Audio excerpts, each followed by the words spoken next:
Welcome to Fortyborn, the limited Lorcana podcast, where a gaming veteran and a gaming novice explore all things Lorcana. With a focus on limited formats, we cover set reviews, strategy guides, and stuff that nobody asked for. And now you would say something, totally off the cuff and original, like...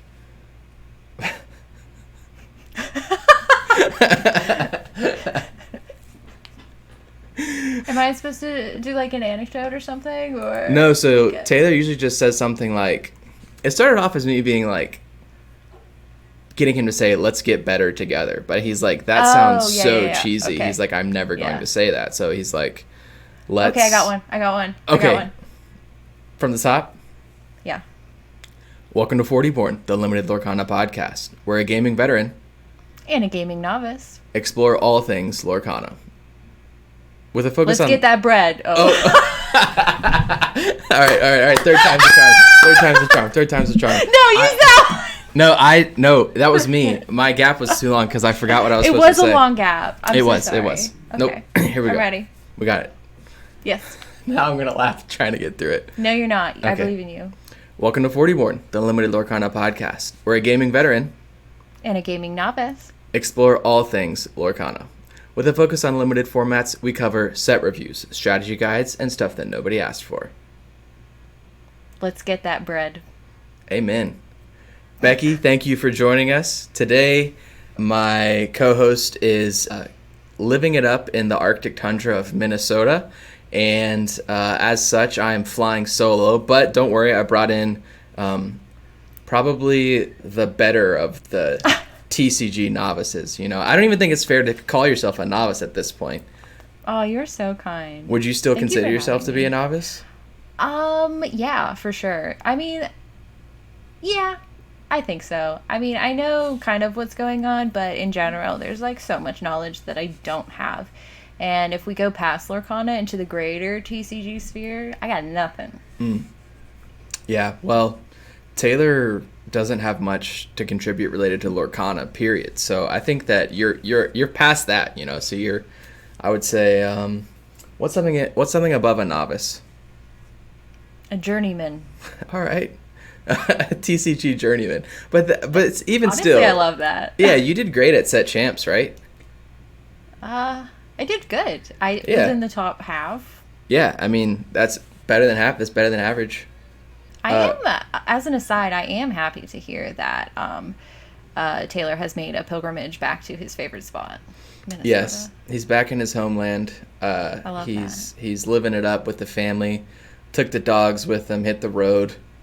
Yeah, he's having a good time. So we miss him this week, and it's not the same without him. But I think our listeners will like it more. They'll like having a break, From Taylor. Yeah, from Taylor. Don't we all? No, we miss you, Taylor. But yeah, I think I wanted to bring you on because last week we talked a little bit about our experience in Atlanta, and we focused more on my experience as a competitor. But a lot of people who attend aren't going to be a competitor. They're not going to participate in the challenge. They are getting an attendee badge and attending for other reasons, for side events or just to be in the room, or I don't know what other options there are going to be in Chicago, but that's why I wanted to bring you on, because you're going with Katie, right? And Katie will be competing and you will be attending. So we'll sort of talk through that decision and what we can expect.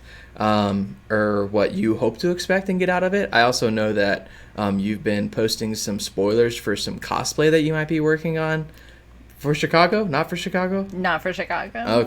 Okay. Well, we'll talk a little bit about the side event stuff. I did a little bit of math on like getting tickets and how the tickets can convert to money to like help people decide what to participate in so that their dollar and time goes the furthest, because you only have so much time at these events and it's pretty tiring. So we want to make sure that you can get the best bang for your buck and bang for your second. I don't know.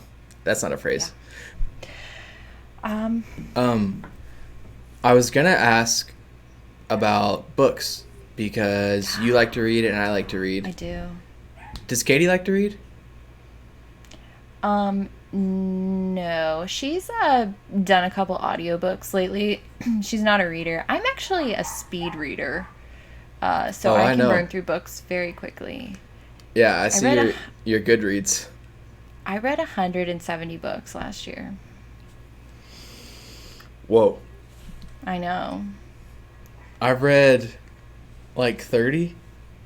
That's still probably more than like 95% of people, if Oh, not 99% of people. no, I mean, yeah, I just am baffled that, like, I feel like I read a lot, you know? Like, I feel like I spend a lot of time reading. I cannot fathom reading 170 books in a year. If you don't have any other hobbies, well, I mean, like, a 350-page book I could read in like 3.5 hours, So it's not like, Whoa. yeah. I haven't timed it, but I don't think I could read a 350-page book that fast. Do you have a favorite genre? My favorite is historical romance. Nice. Did you read the Bridgerton books? I did, and they are so mid. I don't know why They're not that good? series is like they're fine, but like there's so much better stuff out there. The show though is a delight. I absolutely love it. Okay. Do you have any recommendations for people that like the show Bridgerton but want a better version of those books? Okay.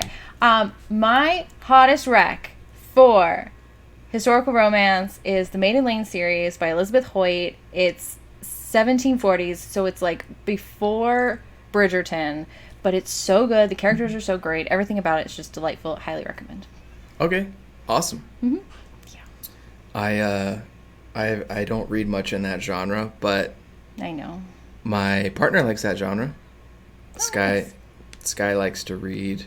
Well, she likes a lot of like this is so not that genre. Romantasy. I guess it's Oh like yeah, for sure. tangential, but she really likes that a lot. I was gonna ask. I had a book related question that I was gonna ask you, but it was like not for the podcast. It was mostly like a me question.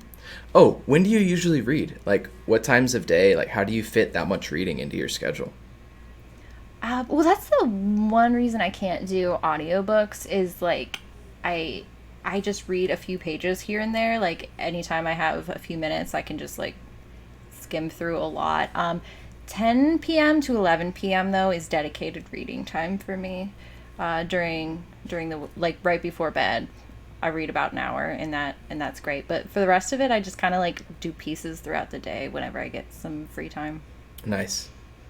Yeah, I usually read like 30 minutes in the morning and 30 minutes in the evening.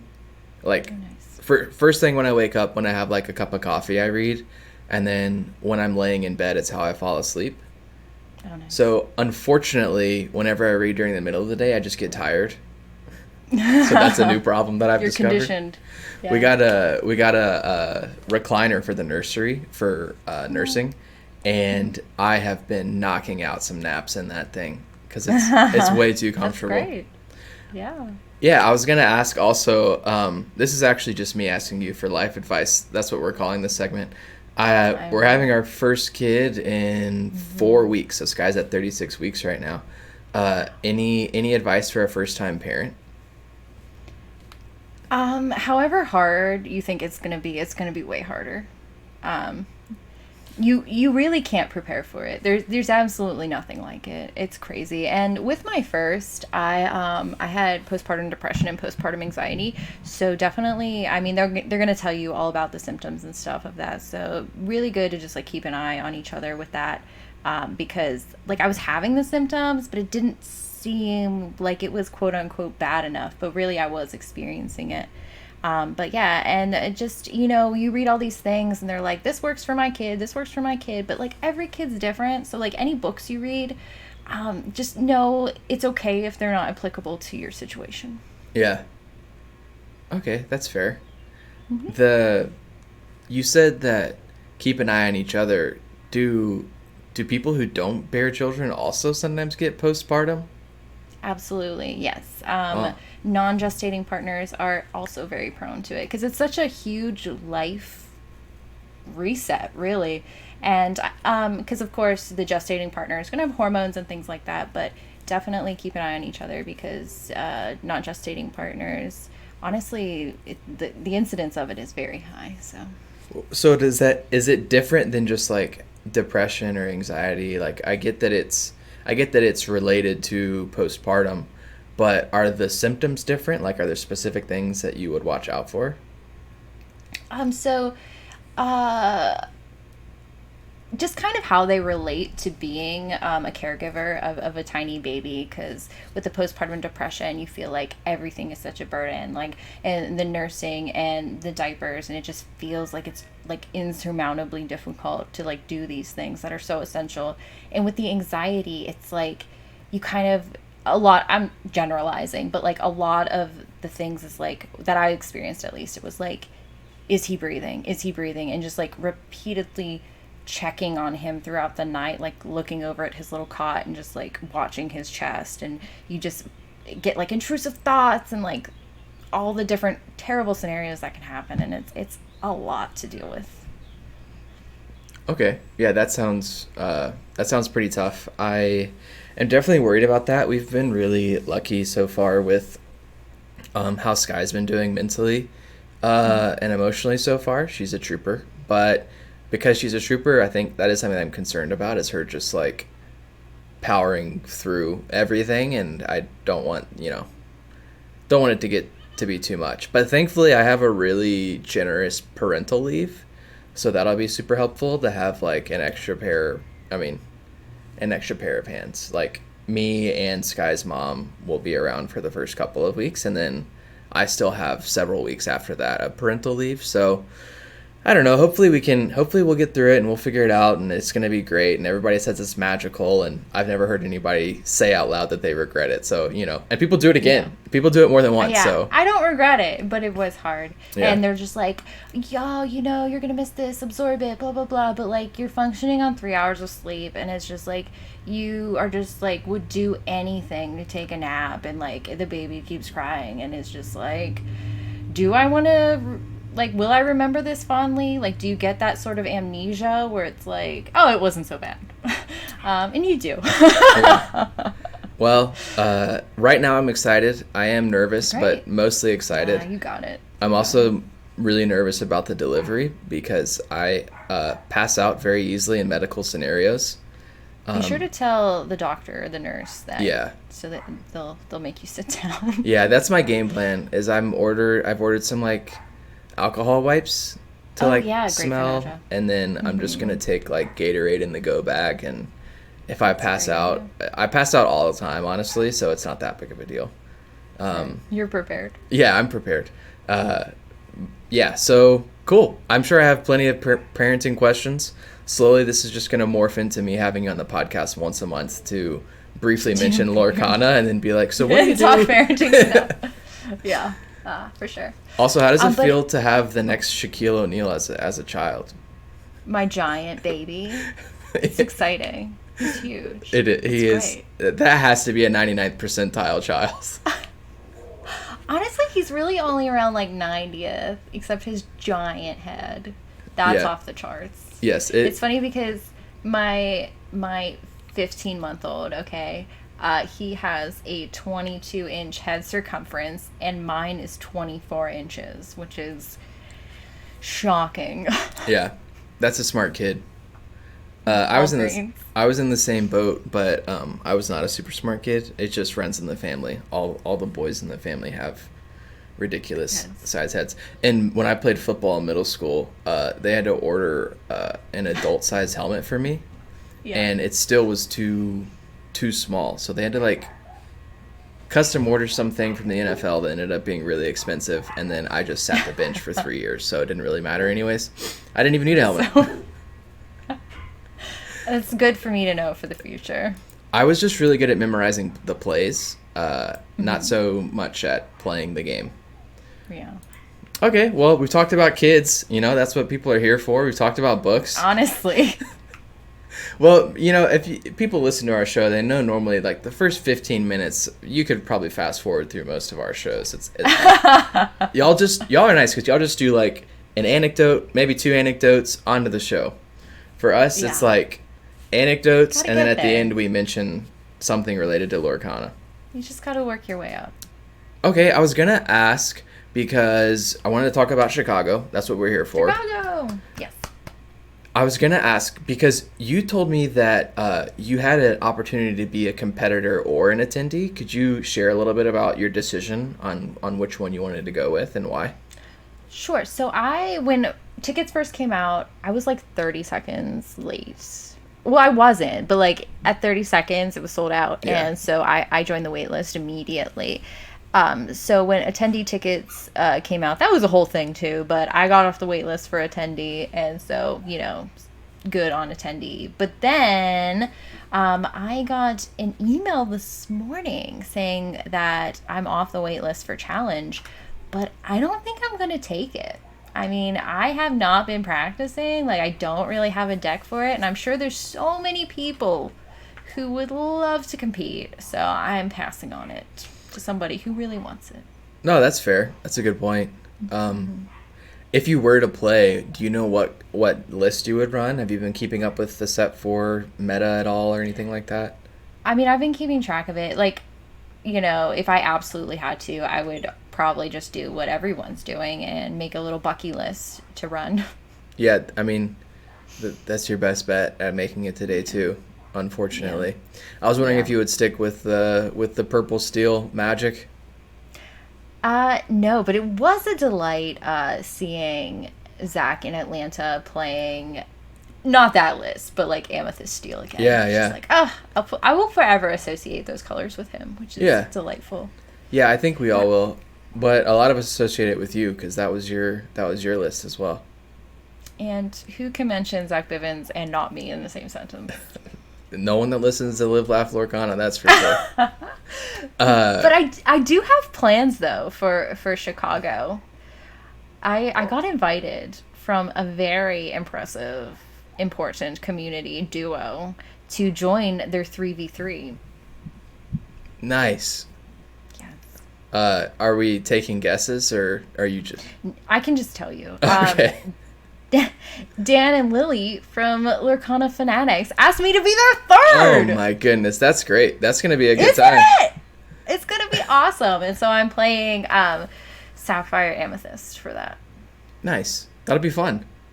Yeah, it's going to be good. That's a great duo. I would love to meet them.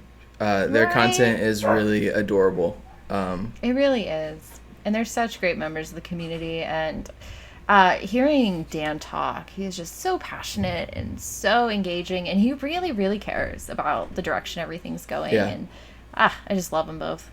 Yeah, and I know he's really passionate about or I've seen him mention in multiple places, like the concept of a junior league, like for younger people. Mm-hmm. I think that would be really cool. It's kind of shocking that it doesn't exist yet. Katie and I were talking about it recently because the way Pokemon does it, they have like their 12 and under, and then the 13 to 15, and then 16 plus. And Disney is all about like curtailing experiences to the whole family, and like they have stuff for kids, they have stuff for like teenagers, and etc. So I'm surprised it's not there yet, but I'm hoping soon. Yeah, I think that would be really cool. As someone who's about to have a child, I think I would feel more comfortable if she was attending an event where she was like playing people her age. Absolutely. Because like you hear I'm sure it would be great, but then I think also sometimes people take advantage in those situations, especially if there's like a lot of money on the line. And it's just like not great. And also it's hard for a kid to compete at that level intellectually. I say that, but then you see like these 12-year-old kids that are like chess savants that are like, going to winning the best in the world at chess or whatever. So what do I know? I'm sure Lily could kick my tail. Well, during set championships, I heard about some guy like pressuring an 11-year-old to do an intentional draw with him, and like I imagined being the mom and just like, get away from my kid, stop it. Yeah. He doesn't know what you're talking about. Just let him play his cards. Yeah, that would be tough. That would be tough. So we'll see. I saw a lot of kids at Atlanta. They were having a great time.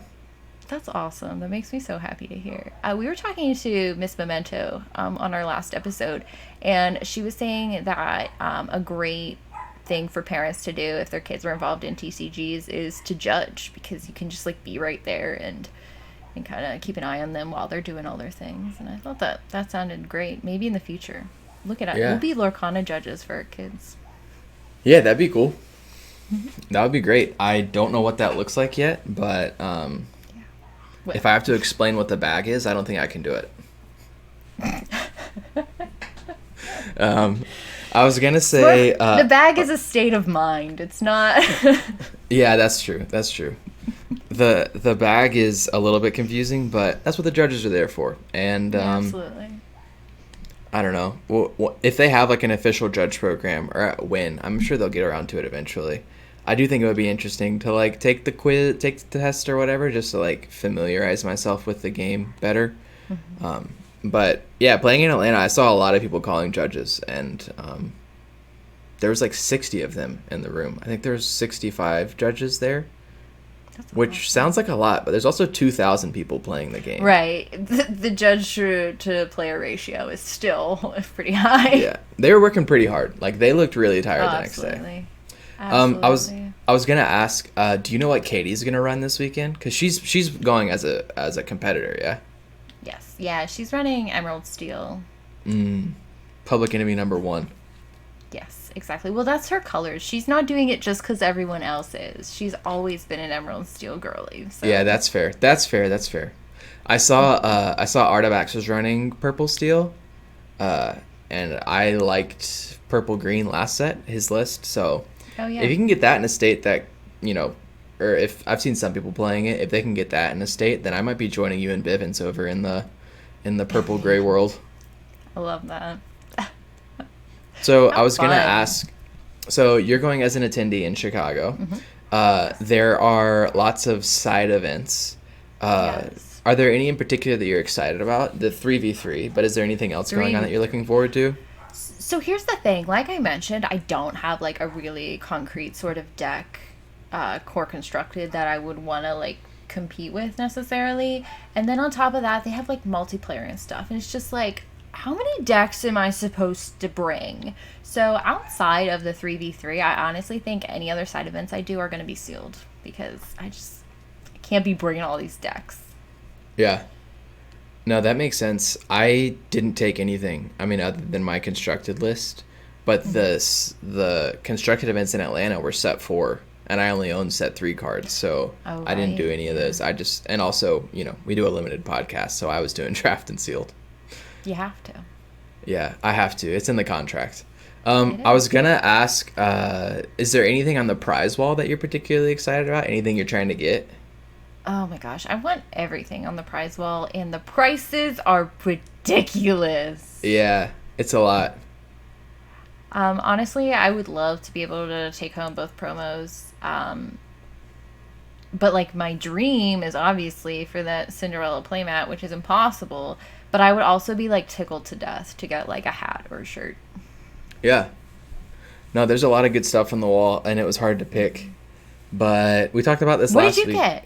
Oh, I got Rapunzel. It's okay. I got Rapunzel, and that was it. That's awesome, though. Because you were competing all day on Saturday, not doing side events. So that's a pretty good turnover for just, you know. Well, they did like double ticket rewards as a consolation. Oh, yeah. So if you went 3-0 in an event, you got 18 tickets. So that was enough to get either one of them. Oh, nice. Yeah. So I wanted to talk a little bit about the side events because I think it's like, it seems a little bit overwhelming as an attendee to decide what you wanted to play. So I was thinking maybe we could talk through each of the options and then like the tickets that you could earn and then what would be maybe the best use for your time and money. So I had some stuff prepared, and then you can fill in Taylor with some, you know, like color commentary and or remarks about Minnesota or whatever it is that he contributes. No, I was gonna say a couple of things that I think are helpful to realize is like in Lil they ran out of Rapunzel promos, so like if you're trying to get a promo and you have enough tickets to go ahead and get one, maybe you should just go get one. Like a lot of people were waiting until last minute, and in Atlanta the line to buy stuff got super long at the end of the day on day 2. And then in Lil, they ran out of some stuff. So like once you have enough to get whatever it is you're trying to get, you should probably just go for it. And then it's kind of weird that like you're not allowed to sell tickets, right? Like you can't be like, here's $10, give me one ticket. Like they clarified that that's not okay.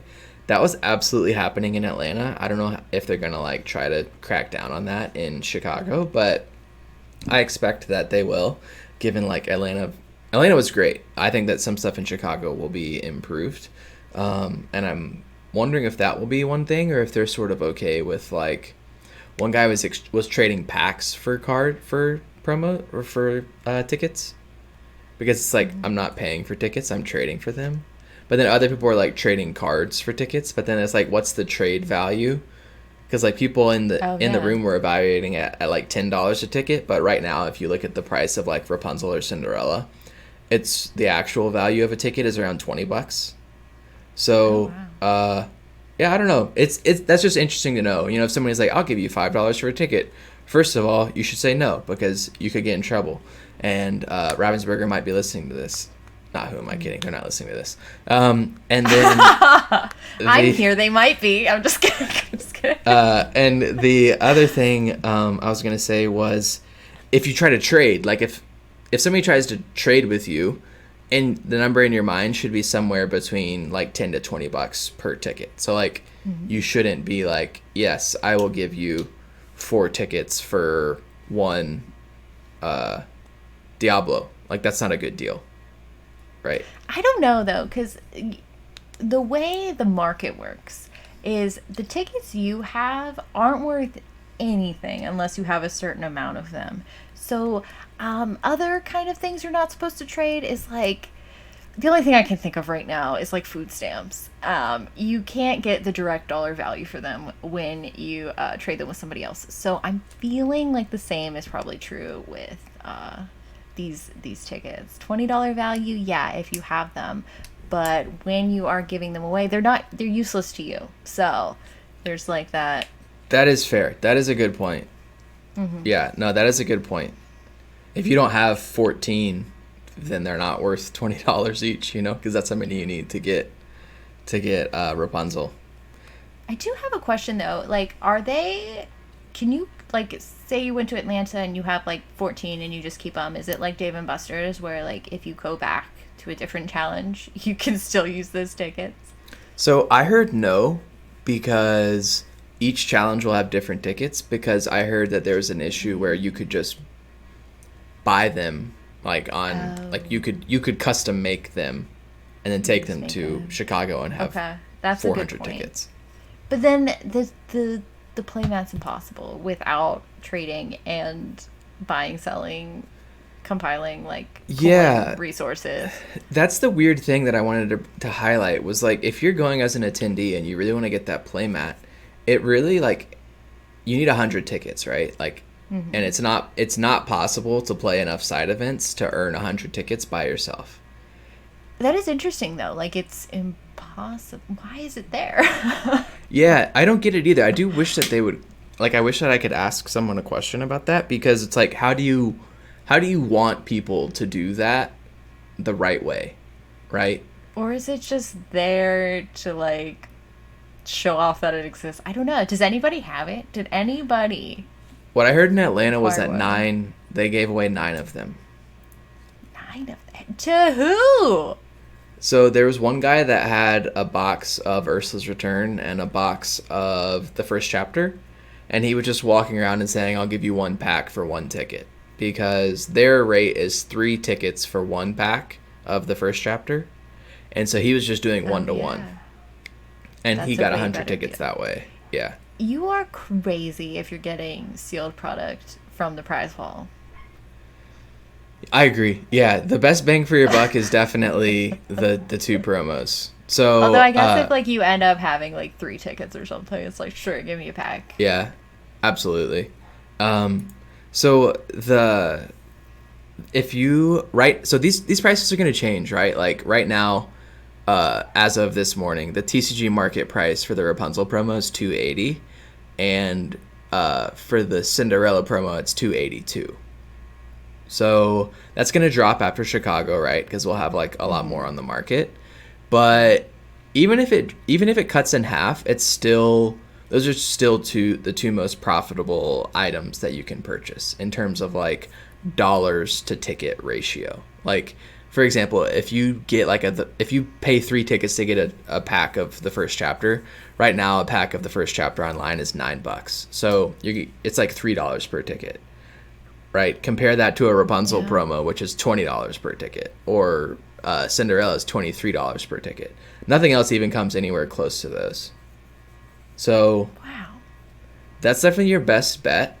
But earning those is a little bit tricky because for most of the events, you can get, let me see, I wrote it down.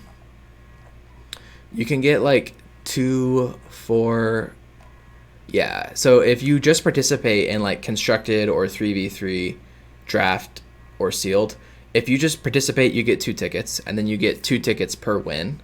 And then if you go 3-0, you get an extra ticket. So the most you can get is 9 tickets in one of those events. But that's going to take like 3 or 4 hours to get 9 tickets. So it's going to be really, it's not super easy to earn these, honestly.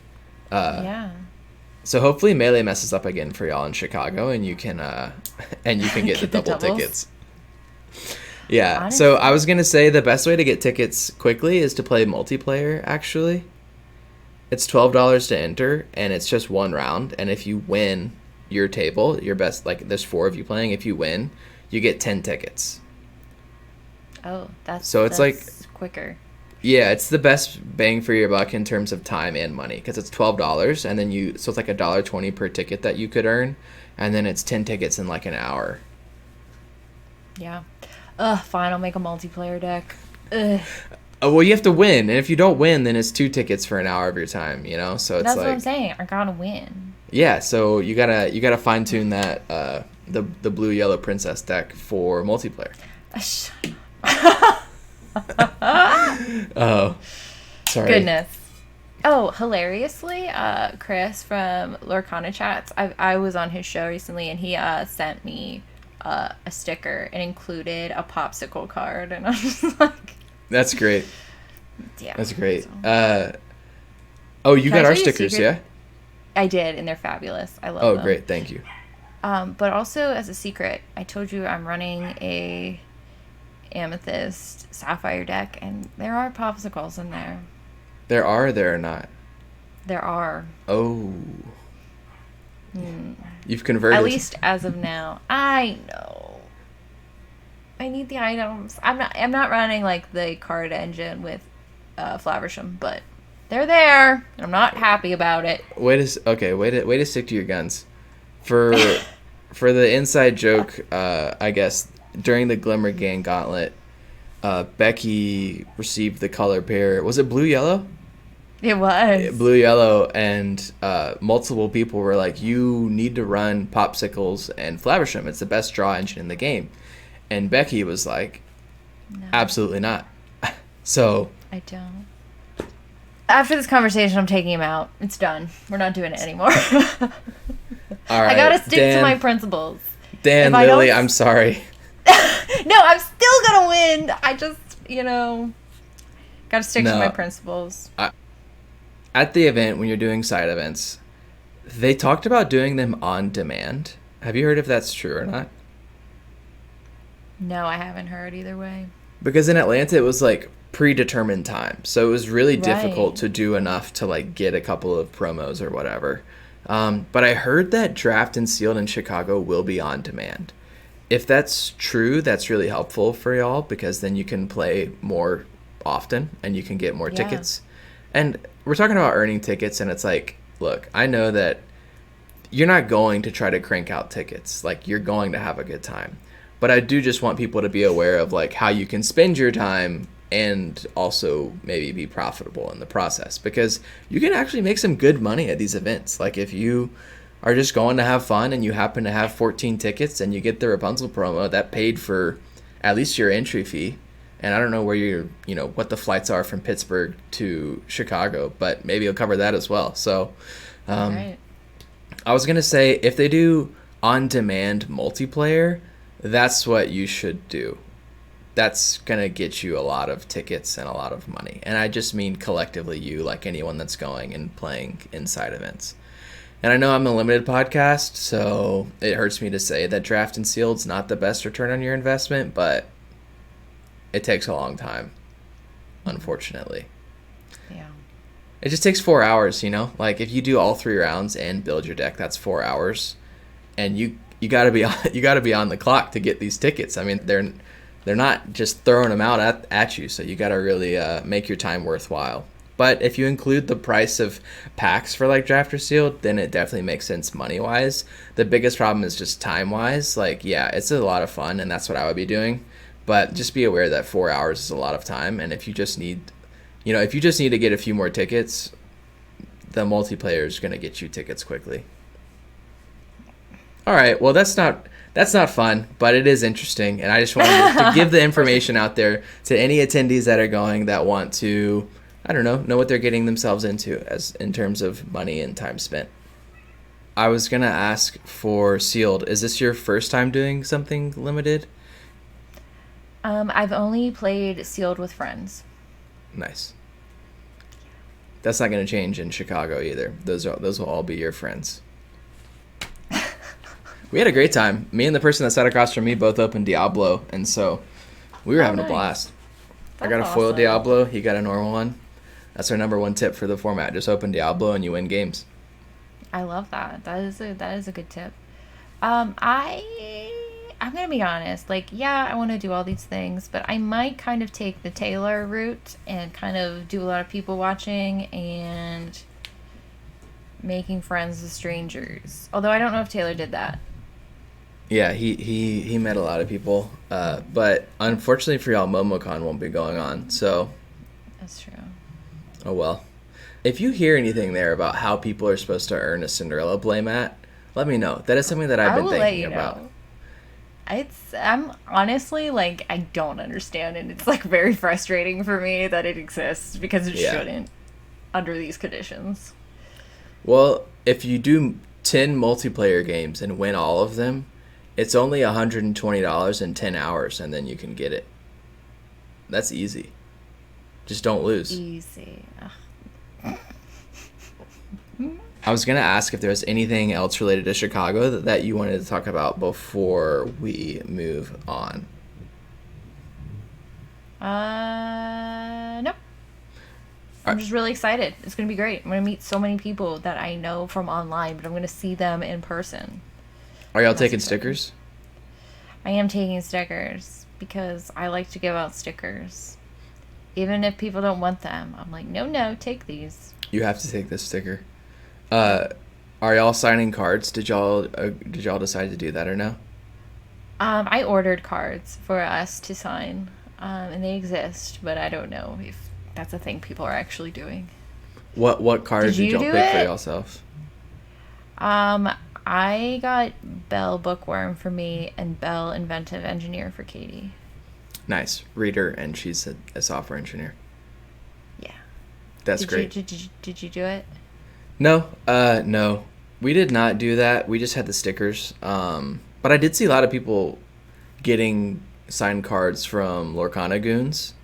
Oh, yeah. I don't think I saw anyone else signing cards or anything like that, but like it makes sense. It's in their name, the goons. But yeah, I don't have a shtick. We don't have a character shtick. No, we don't either. Most of our shticks are related to food items. So, okay, I was gonna close the show with a new segment idea, and I'm springing this on you. And if we need to, don't worry, we'll polish it in post. So we have like the pack one, pick one segment where we say something that we have been enjoying or whatever. Mm-hmm. I want to try something new called Pack 4, Pick 12, which is not something that you've been hating recently, but something that's like, because I don't want this to turn into like a, like a yum yucking situation where we're like making fun of things that people love. But I'm thinking maybe weird internet trends or things related to Lorcana. You can get as spicy or as mild as you would like. Mine's relatively mild. I'll go first. Okay. I recently discovered fridge talk. Have you heard of fridge talk? Is it like stalking? the stuff in the fridge and like aesthetically like making it look Yes. fancy? Yes. Okay. Yeah, I'm familiar. That content drives me bananas. That's some rich. Oh, Yeah. sorry. Oh, well, we can bleep that out. Sorry. No, I would say yes, it is. It is. And it's just like anytime I see someone take eggs out of a carton and put them into a plastic egg carton, I want to throw my phone across the room. Honestly. Or it's like Yeah. I'm going to take pre-packaged, I don't know, yogurt sticks and put them in a separate plastic container in my fridge. And to me, like, yes, the sustainability thing is an issue, but it's also just like the principle of like showing off how organized your fridge is. Just everything about Fridge Talk is like nails on a chalkboard to me, and the algorithms figured me out, and I can't get away. It's like watching a car crash, you know. It's like I just rage bait. And no, it is, and they got me. They got me hook, line, and sinker. I mean, I sit there and it's like ASMR, and it's like watching these people just be like, "This is how I feed my 12 kids in a week," and then 75% of their fridge is like Gatorade bottles, and I'm like, "Where's the food?" Like, I don't get it. So I don't know. That's my thing. I'm pretty anti Fridge Talk right now. If you want to see an example, I'll post one in Discord, because I feel like you either know what I'm talking about or you think I sound absolutely crazy. What about you? I have like a few. Just you talking TikTok, it gave me a few in my head.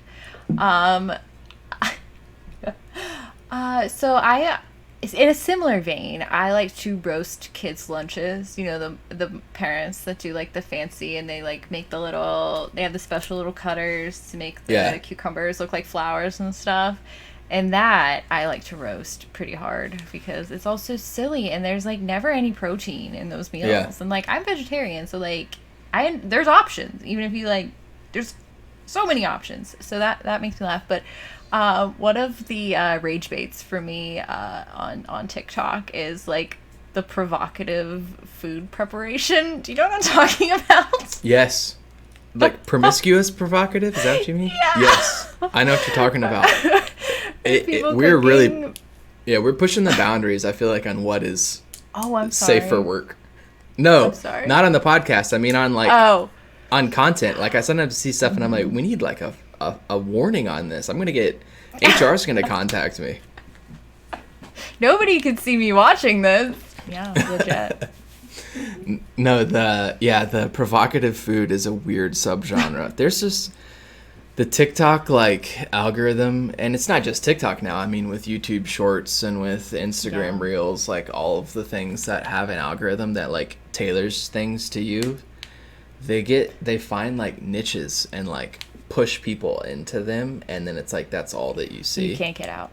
Well, it's funny. I don't know if you've noticed, if you're on all these platforms, like if they're different. You know, like they've put you in different places depending on which service you're on. Like so.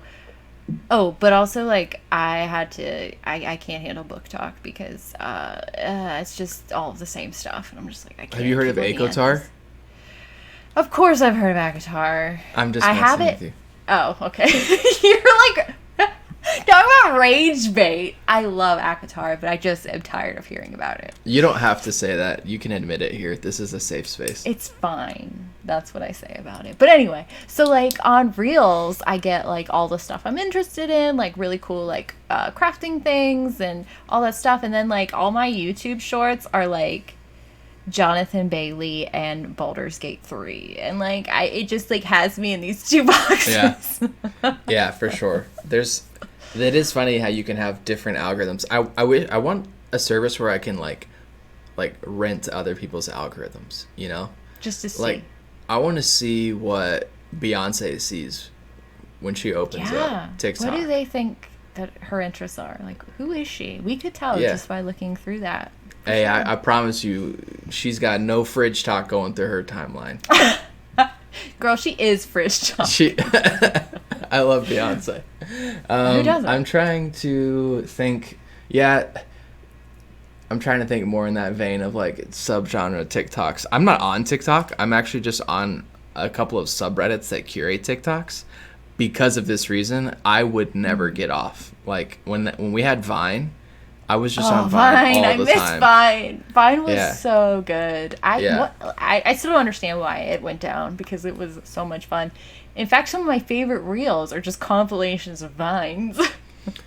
I remember one time in college, before my chemistry final, for Kim, whatever, the intro to Kim, a buddy of mine came over to study together, and we watched Vine compilations for 2 hours, and then he left, and that was that was our study. Oh, that's how I study. It's crazy. Yeah, it is wild. Well, I wanted to thank you for coming on the podcast. Missed Taylor, missed Katie for sure, but once this baby comes, I can make no promises about what's going on with this podcast. We might have to take a break. Taylor might have to have some interviews soon. Maybe I'll be able to get on after a month or so. I have no idea. I don't know how long until I'll have time to do a podcast again. So stay up to date with us by following us on Twitter or in our Discord. All of the links will be in the show notes. What about you, Becky? Where can they find you? Oh, if you're interested in me, LiveLaughLorcana is my podcast, and we are on Twitter and Instagram and podcast platforms. Neato. Yeah. Well, do you want to do our outro again? Sure. When you were on it last time, you made up an outro. Thanks so much for listening to Fortyborn. It's the best place for all your limited Lorcana needs. Be sure to subscribe where you get your podcasts. Watch us on YouTube because it's us as real boys now. And we have a Discord, and we are on the Twitter and the Instagram. So be sure to check us out. We're so much fun to listen to. Our memes are fire. Y'all heard her.